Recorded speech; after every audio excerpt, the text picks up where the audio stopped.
नमस्कार, मैं हूं सत्यपाल और आप देख रहे हैं CWB हिंदी न्यूज। शक संवत 1945 विक्रम संवत 2080 आज कार्तिक मास के शुक्ल पक्ष की त्रयोदशी तिथि और दिन शनिवार है। तदनुसार अंग्रेजी तारीख 25 नवंबर सन 2023। सबसे पहले आज के मुख्य समाचार। हरियाणा NCR में बदलेगा मौसम का मिजाज, पश्चिमी विक्षोभ का दिखेगा जोरदार असर। Motilal Nehru college jobs update. Motilal Nehru college में आई विभिन्न पदों पर भर्ती, बताएंगे पूरी अपडेट। 10वीं से लेकर 12वीं पास तक कर सकते हैं अप्लाई। हरियाणा में आज स्कूल कॉलेज बंद रहेंगे। राजस्थान में वोटिंग के चलते लिया फैसला। प्रदेश के 8 जिले पड़ोसी राज्य की सीमा से सटे। हरियाणा में मेडल जीतने वाले खिलाड़ियों को मिलेगी नौकरी। यूनिवर्सिटी में खाली पदों पर होगी नियुक्ति, CM मनोहर लाल खट्टर ने की घोषणा। हरियाणा शिक्षा विभाग को 5 लाख रुपए का जुर्माना। हाईकोर्ट ने कहा 538 स्कूलों में गर्ल्स टॉयलेट नहीं, शोषण के मामले बढ़े। हरियाणा में चौधरी वीरेंद्र सिंह और दुष्यंत चौटाला के बीच लड़ाई लोकसभा सीट पर पहुंची। चौटाला बोले हिसार से जसपा लड़ेगी, वहीं यहां पर पूर्व केंद्रीय मंत्री चौधरी वीरेंद्र सिंह के बेटे बीजेपी सांसद हैं। भिवानी में राज्य स्तरीय किसान मेला आज से, कृषि मंत्री JP दलाल करेंगे शुभारंभ। हरियाणा ग्रुप D CET परीक्षार्थियों के लिए खुशखबरी। CM खट्टर ने कहा 1 हफ्ते में जारी होगा रिजल्ट। सैनिक स्कूल कुंजपुरा में प्रवेश परीक्षा के लिए आवेदन 16 दिसंबर तक कर सकते हैं। हरियाणा बोर्ड ने किए HTET प्रवेश पत्र जारी। 408 परीक्षा केंद्रों पर बैठेंगे 2,52,000 अभ्यर्थी। 34 के एडमिट कार्ड रोके गए, बताएंगे पूरी अपडेट। हरियाणा में हुक्का पिलाने पर नहीं हो पाएगी जमानत, लाखों रुपए का जुर्माना। विधेयक लाने की है तैयारी, विंटर सेशन में मिल सकती है मंजूरी। DDA ने शुरू की आवासीय योजना। इसमें पहले पहुंचने वाले 27,000 लोगों को पहले आओ पहले पाओ के आधार पर फ्लैट मिलेंगे, जबकि बाकी 5,000 फ्लैटों की नीलामी होगी। राजकीय ITI जींद में रोजगार मेला 28 नवंबर को सुबह 9 बजे लगेगा। मेले में विभिन्न ट्रेड के पास आउट अभ्यर्थी भाग ले सकते हैं। और खाटू श्याम के लिए चली स्पेशल ट्रेनें। स्टेशनों पर उमड़ रहा श्रद्धालुओं का हुजूम। रेवाड़ी नारनौल से चल रही है दोनों गाड़ियां। और अब खबरें विस्तार से। सर्दी का इंतजार कर रहे लोगों के लिए अच्छी खबर है, क्योंकि बहुत जल्द मौसम बदलने वाला है। मौसम विभाग के द्वारा साझा किए गए ऑल इंडिया वेदर बुलेटिन में कहा गया है कि 25 नवंबर से पूर्वी हवाओं के साथ एक ताजा पश्चिमी विक्षोभ उत्तर पश्चिमी और पश्चिमी भारत को प्रभावित करेगा। इससे जम्मू कश्मीर, हिमाचल प्रदेश और उत्तराखंड के पहाड़ी इलाकों में मौसम बदल जाएगा। इसके अलावा उत्तर पश्चिमी भारत के मैदानी इलाकों में भी मौसम का मिजाज बदल जाएगा। इसके चलते 27 से 28 नवंबर के दौरान पश्चिमी हिमालय क्षेत्र और उत्तर पश्चिमी भारत के मैदानी इलाकों में अलग अलग जगहों पर बारिश की संभावना व्यक्त की गई है। वहीं राष्ट्रीय राजधानी दिल्ली समेत उत्तर भारत के कई राज्यों में मौसम शुष्क बना हुआ है। वहीं हरियाणा के मौसम की बात करें तो हरियाणा के मौसम में भी बड़ा बदलाव देखने को मिल सकता है। 27 नवंबर तक आसमान में बादलों की आवाजाही हो सकती है। इस दौरान सुबह के समय कोहरा भी देखने को मिल सकता है। राजस्थान में विधानसभा चुनाव को लेकर शनिवार यानी आज 25 नवंबर को होने वाली वोटिंग को लेकर हरियाणा सरकार की तरफ से एक बड़ा फैसला लिया गया है। सरकार ने राज्य के सभी सरकारी कार्यालयों, शैक्षणिक संस्थान, बोर्ड, निगम में कार्यरत उन कर्मचारियों को लेटर जारी किया है जो राजस्थान के मतदाता के रूप में पंजीकृत हैं। इन कर्मचारियों के लिए आज छुट्टी का ऐलान किया गया है। खास बात यह है कि इस दिन का इनका वेतन भी नहीं कटेगा। बता दें कि हरियाणा के रेवाड़ी, नूंह, नारनौल, भिवानी, हिसार, सिरसा, फतेहाबाद और पलवल जिले राजस्थान की सीमा से सटे हुए हैं। ऐसे में वोटिंग वाले दिन बॉर्डर एरिया में पुलिस की सख्ती भी रहेगी। साथ ही आज यानी 25 नवंबर को राजस्थान में विधानसभा चुनाव के लिए वोटिंग होनी है। इस दिन हरियाणा में सभी कार्यालय, शैक्षणिक और अन्य संस्थान बंद रहेंगे। हालांकि यह छुट्टी केवल उन्हीं को दी जाएगी जो राजस्थान में मतदाता के रूप में पंजीकृत हैं और आज अपना वोट डालेंगे। हरियाणा की यूनिवर्सिटी में खाली पड़े खेल से संबंधित पदों पर मेडल जीतने वाले खिलाड़ियों को नियुक्त किया जाएगा। CM मनोहर लाल खट्टर ने कहा कि हमारे खिलाड़ी लगातार विभिन्न राष्ट्रीय और अंतर्राष्ट्रीय प्रतियोगिताओं में प्रदेश का नाम रोशन कर रहे हैं और खेल विभाग के द्वारा नीति अनुसार उन्हें नियुक्ति दी जा रही है। ऐसे में सभी होनहार खिलाड़ियों को उनकी उत्कृष्ट उपलब्धियों के अनुरूप उपलब्ध पदों पर प्रतिनियुक्ति के आधार पर नियुक्ति दी जाएगी। मुख्यमंत्री ने यह बात उच्च शिक्षा विभाग की बैठक की अध्यक्षता करते हुए कही। साथ ही कैथल में महर्षि वाल्मीकि संस्कृत विश्वविद्यालय के लिए बस खरीदने के अनुरोध पर मुख्यमंत्री मनोहर लाल खट्टर ने इसके लिए अपने स्वैच्छिक कोष से 25 लाख रुपए का अनुदान देने की घोषणा की है। पंजाब एंड हरियाणा हाईकोर्ट ने हरियाणा के शिक्षा विभाग को कड़ी फटकार लगाते हुए 5 लाख रुपए का जुर्माना लगाया है। जस्टिस विनोद भारद्वाज ने सरकारी स्कूल में मूलभूत सुविधाओं की कमी को लेकर चल रही सुनवाई में यह आदेश जारी किए हैं। हाईकोर्ट ने कहा कि हरियाणा सरकार कोर्ट के सामने सिर्फ आंकड़ों का खेल खेल रही है और धरातल पर कोई भी काम नहीं कर रही है। कोर्ट ने अपने आदेश में कहा कि एक तरफ तो भारत सरकार स्वच्छ भारत मिशन का नारा देते हुए हर घर में शौचालय उपलब्ध करवाने का दावा कर रही है, तो वहीं दूसरी तरफ लड़कियों के 538 स्कूलों में टॉयलेट तक नहीं है और दिन प्रतिदिन स्कूली छात्राओं के शोषण के मामले सामने आ रहे हैं। हाईकोर्ट ने 1 हफ्ते के अंदर सरकारी स्कूलों में मूलभूत सुविधाओं की पूर्ति के लिए समय सीमाबद्ध कर योजना पेश करने के आदेश जारी किए हैं और साथ ही हरियाणा सरकार के मुख्य सचिव व स्कूली शिक्षा डायरेक्टर को 15 दिसंबर को व्यक्तिगत तौर पर कोर्ट के सामने हाजिर होने के भी आदेश जारी कर दिए हैं।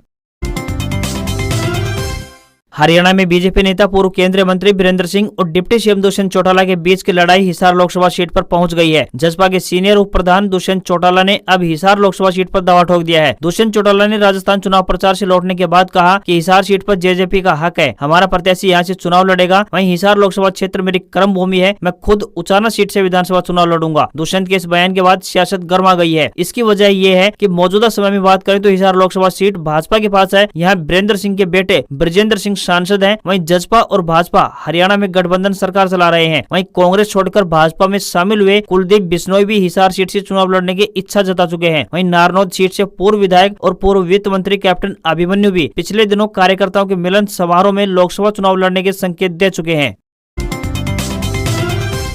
हरियाणा के भिवानी के गांव गिगनाऊ स्थित इंडो इजराइल कृषि परियोजना के अर्ध शुष्क बागवानी उत्कृष्टता केंद्र में आज यानी 25 व कल 26 नवंबर को प्रदेश स्तरीय बागवानी मेला लगेगा। प्रथम बागवानी एक्सपो 2023 का शनिवार यानी आज कृषि मंत्री जेपी दलाल मुख्य अतिथि के तौर पर शुभारंभ करने जा रहे हैं। प्रदेश भर से हजारों किसान इस बागवानी मेले में कृषि, बागवानी, सब्जी उत्पादन, मधुमक्खी पालन, मशरूम उत्पादन, पशुपालन, मछली पालन, खजूर की खेती आदि की आधुनिक जानकारी लेने आएंगे। मिलेट्स वर्ष 2023 के बारे में जानकारी दी जाएगी। बागवानी मेले में 11 से 12 बजे तक उद्घाटन समारोह होगा। मेले में दोनों दिन विश्व प्रसिद्ध जादूगर सम्राट शंकर का जादू शो तथा हरियाणवी का प्रसिद्ध कलाकार रामकेश जीवनपुरिया द्वारा सांस्कृतिक कार्यक्रम प्रस्तुत किए जाएंगे। मेले के माध्यम से किसानों को बागवानी व फसल विविधीकरण की नवीनतम जानकारी मिलेगी। किसानों को सब्जी के 5 लाख पौधे 75% सब्सिडी पर दिए जाएंगे। इसके साथ ही 2000 अमरूद सफेदा हिसार के पौधे 100 रुपए प्रति पौध दिए जाएंगे।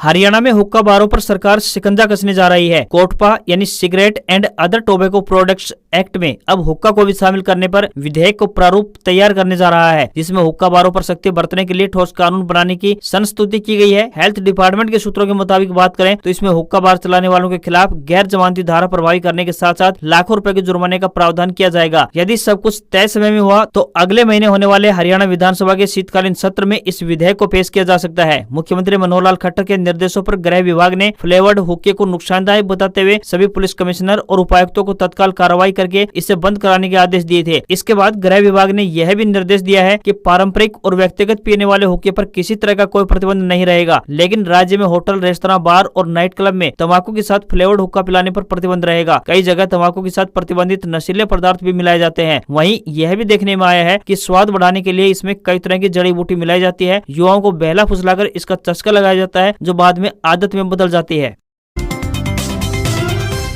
हरियाणा विद्यालय शिक्षा बोर्ड ने 2 व 3 दिसंबर को होने वाली हरियाणा अध्यापक पात्रता परीक्षा 2023 यानी एस्टेट को लेकर पात्र अभ्यर्थियों के प्रवेश पत्र यानी कि एडमिट कार्ड बोर्ड की आधिकारिक वेबसाइट www.bseh.org.in पर अपलोड कर दिए हैं। 34 अभ्यर्थियों के एडमिट कार्ड रोके गए हैं। लगभग 34 ऐसे अभ्यर्थियों के प्रवेश पत्र यानी कि एडमिट कार्ड रोक लिए गए हैं जिनके हस्ताक्षर, अंगूठे के निशान, फोटो इत्यादि स्पष्ट नहीं थे। इनकी सूची बोर्ड वेबसाइट पर उपलब्ध है। संबंधित अभ्यर्थी परीक्षा से पहले शुद्धि करवा ले। शुद्धि उपरांत ही प्रवेश पत्र यानी कि एडमिट कार्ड डाउनलोड कर पाएंगे। जिन अभ्यर्थियों के प्रवेश पत्र डाउनलोड नहीं हो रहे हैं वे अपने कंफर्मेशन पेज के साथ बोर्ड मुख्यालय भिवानी के कमरा नंबर 28 में कार्यालय दिवस में प्रातः 9 बजे से लेकर साय 4:30 बजे तक व्यक्तिगत रूप से संपर्क कर सकते हैं। प्रवेश पत्र डाउनलोड करने में यदि किसी अभ्यर्थी को तकनीकी कठिनाई उत्पन्न होती है तो हेल्पलाइन नंबर 9358767113 व ईमेल आईडी helpdesk@2023@gmail.com पर संपर्क कर सकते हैं। बोर्ड ने कहा है कि सभी अभ्यर्थियों को प्रवेश पत्र यानी कि एडमिट कार्ड का प्रिंट रंगीन फोटो के साथ लिया जाना अनिवार्य है। एस्टेट लेवल 1, 2 और 3 का आयोजन 2 व 3 दिसंबर 2023 को आयोजित किया जाएगा। इस परीक्षा में 2,52,028 अभ्यर्थी शामिल होने वाले हैं। इनके लिए विभिन्न जिलों व स्थानों पर 408 परीक्षा केंद्र बनाए गए हैं। चुनाव के लिहाज से साल 2024 हरियाणा के लिए महत्वपूर्ण होने जा रहा है। आगामी साल में लोकसभा चुनाव तो होने ही हैं, साथ में हरियाणा विधानसभा चुनाव भी है। इसको लेकर सभी सियासी दल तैयारियों में जुट गए हैं। मिशन 2024 में पिछले चुनावी नतीजों को कैसे बरकरार रखना है, उसी को लेकर हरियाणा बीजेपी की अहम बैठक हुई। 2 दौर की बैठक में संगठन बदलाव को लेकर भी चर्चा की गई। मीटिंग का मकसद एक भी आदमी सरकारी योजनाओं से छूटे नहीं रखा गया है। यात्रा 60 दिन पूरे प्रदेश का दौरा करेगी। यात्रा के दौरान सरकार की कल्याणकारी योजनाओं की जानकारी दी जाएगी। यात्रा का रूट तैयार किया जा रहा है। यही नहीं, प्रमुख कांग्रेस पार्टी किन मुद्दों को लेकर क्या रणनीति अपना रही है, इसको लेकर भी मंथन किया गया। हरियाणा में 2 नाबालिग बहनों से रेप और हत्या से दिल दहला देने वाली वारदात में शुक्रवार 24 नवंबर को 4 व्यक्तियों को मृत्युदंड यानी फांसी की सजा दी गई। वारदात 5 अगस्त 2021 को सोनीपत दिल्ली बॉर्डर से सटे कुंडली में अंजाम दी गई। फांसी की सजा पाए चारों व्यक्ति अरुण पंडित, फूलचंद, दुखन पंडित व राम सुहाग बिहार के अलग अलग जिलों के रहने वाले हैं। 2 नाबालिग बहनों ने उनकी मां के सामने ही दो ने मिलकर गैंगरेप किया और फिर कीटनाशक दवा पिला दी। दोनों कई घंटे तक तड़पती रही और अंत में दम तोड़ दिया। अतिरिक्त जिला एवं सत्र न्यायाधीश फास्ट ट्रैक कोर्ट की जज सुरुचि अत्रेजा सिंह ने सजा देते हुए कहा कि चारों ने क्रूरता की सभी हद पार कर दी। यह दुर्लभ से दुर्लभतम श्रेणी का अपराध है और इसके लिए मृत्युदंड सही है। पूर्व केंद्रीय मंत्री और भाजपा के सीनियर नेता चौधरी बीरेंद्र सिंह ने जाट आरक्षण को लेकर बड़ा बयान दिया है। बीरेंद्र सिंह ने कहा कि मैं आरक्षण का महत्व तो सिर्फ नौकरियों और शिक्षा में नहीं मानता, इस देश की अर्थव्यवस्था में भी एक ऐसा प्रावधान होना चाहिए। आर्थिक सुधारों का फायदा किसान और कमेरे वर्ग को अभी तक नहीं हुआ है। उन्होंने कहा कि मेहनत हम करें, खून पसीना हम बहाएं, सीमा पर और खेत में हम लड़ें और जब देश की दौलत बंटने लगे, या तो सरमाएदार जिनकी फैक्ट्री हो या फिर कोई ट्रेंड है या कॉमर्स एक्टिविटी है, इन्हीं लोगों पर अगर आप ये कहो कि 4 ट्रिलियन की इकोनॉमी बन गई है और 5 ट्रिलियन की बनने जा रही है, तो फिर 70% आबादी कहाँ है। बीरेंद्र सिंह ने कहा कि मैं अपने आरक्षण को और वाइडर रेंज में देखता हूँ। हमारी मांग 40 साल पुरानी है, चाहे कांग्रेस की सरकार रही हो या फिर गठबंधन और भाजपा की सरकार रही हो, हमें आरक्षण मिला नहीं है। बता दें कि चौधरी बीरेंद्र सिंह दिल्ली में जाट अधिवेशन में शामिल होने पहुंचे थे। उसके बाद एक चैनल से बातचीत करते हुए उन्होंने ये बयान दिया है। किसान नेता गुरनाम सिंह चढ़ोनी ने संयुक्त किसान मोर्चा के राष्ट्रीय प्रवक्ता राकेश टिकैत के अराजनीतिक बताने वाले बयान पर पलटवार किया है। चढ़ोनी ने कहा कि राकेश टिकैत खुद चुनाव लड़ते हैं और जब कामयाब नहीं होते तो अंगूर खट्टे वाली कहावत को चरितार्थ करते हैं। चढ़ोनी ने एक चैनल को दिए इंटरव्यू में कहा कि राकेश टिकैत ने बहुजन किसान दल के नाम से एक पार्टी बनाई थी, लेकिन इसमें टिकैत को कामयाबी नहीं मिली। फिर टिकैत ने एमएलए का चुनाव लड़ा था, उसमें भी वह कामयाब नहीं हुए। फिर एमपी का चुनाव लड़ा तो उसमें भी कामयाबी नहीं मिली। टिकैत के पिता 5 से 7 एकड़ के मालिक थे, लेकिन टिकैत 900 करोड़ के मालिक कैसे बन गए, यह एक बड़ा सवाल है। इसी अराजनीतिक व्यक्ति की अगली चाल देखिए। आज भी यूपी के अंदर पिछले साल का 5 से 6 हजार करोड़ रुपया गन्ने का बकाया है। क्या आज तक राकेश टिकैत ने किसी गन्ना मिल के सामने खड़े होकर मिल को जाम करने या फिर धरना देने की बात कही है, या फिर सरकार के आर पार से लड़ाई करने की बात कही हो? चढ़ोनी ने यह भी बताया कि जब किसान आंदोलन के दौरान हरियाणा और पंजाब में एक तरह से तूफान उठा हुआ था, तो उस दौरान हरियाणा और पंजाब के टोल फ्री थे, लेकिन यूपी में कोई भी टोल फ्री नहीं हुआ, न ही वहाँ पर कोई रोड बंद हुए और न ही वहाँ पर रेल रोकी गई, जबकि यूपी इसका गढ़ है। राजस्थान के फेमस खाटू श्याम धाम जाने के लिए ट्रेनों में उमड़ रही श्रद्धालुओं की भीड़ को देखते हुए रेलवे की तरफ से 24 से 27 नवंबर तक 2 स्पेशल ट्रेनें चलाने का निर्णय लिया गया है। जयपुर नारुल जयपुर और Rewari rings Rewari special rail सेवाओं का 24 तारीख से संचालन किया जा रहा है। 2 दिन पहले की देर रात बात करें तो रेवाड़ी जंक्शन पर हंगामे जैसे हालात बन गए थे। खाटू श्याम जाने के लिए रेवाड़ी जंक्शन पर भारी भीड़ उमड़ी थी। हालात ये बने कि ट्रेनों में पैर रखने तक की जगह नहीं मिली। यात्रियों के खिड़की और दरवाजों पर लटकने की वजह से चेतक एक्सप्रेस ट्रेन 3 घंटे देरी से चल पाई थी। इसके अलावा कुछ अन्य ट्रेनों के संचालन में भी देरी हो गई थी। हंगामे के आसार को देखते हुए जीआरपी व आरपीएफ के अलावा रेवाड़ी के विभिन्न थानों से पुलिस बल को बुलाना पड़ा था।